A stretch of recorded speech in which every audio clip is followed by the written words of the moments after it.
U.S. Attorney General Loretta Lynch, she spoke about this matter last month. She said this law provides no benefit to society. All it does is harm innocent Americans. Let us reflect on the obvious but often neglected lesson that state-sanctioned discrimination never looks good in hindsight. Now, it is not too long ago that the U.S. had segregation laws on the books based on race. Now the issue is gender. Do you worry that you might be on the wrong side of history here?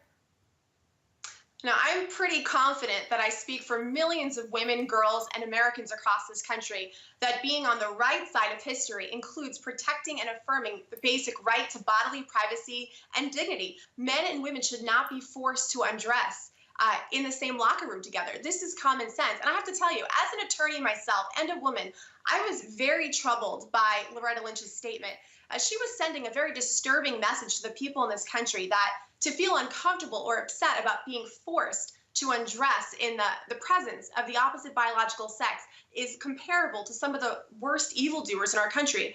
Well, that's preposterous. And quite frankly, that's offensive to those who worked towards civil rights back in the 60s and 70s. And that's really offensive to the many girls and high school girls, for instance, across this country whose feelings should be heard and validated too. Everyone's feelings should be taken in consideration in this conversation. And like I said, there are common sense solutions that ensure and protect the privacy of everyone. And that's what we should be working towards. Carrie, I'm really happy that you brought up the issue of feelings there, because there are a lot of transgendered people out there who are really hurting because of this law.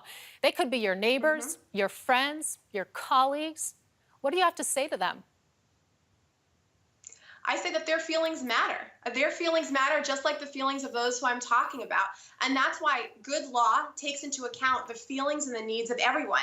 And that's why good common sense law makes sure that everyone's privacy remains intact and is protected. So for instance, in the situation of HB2, yes, locker rooms and restrooms are to remain sex specific, but solutions are there for those who identify as the opposite biological sex. There are options for, say, gender neutral unisex restrooms and facilities. These are common sense solutions, and these are solutions that we've seen across this country because they take into account everyone's feelings and everyone's privacy. The bottom line is that men and women should not be forced to undress together in a locker room. This is common sense.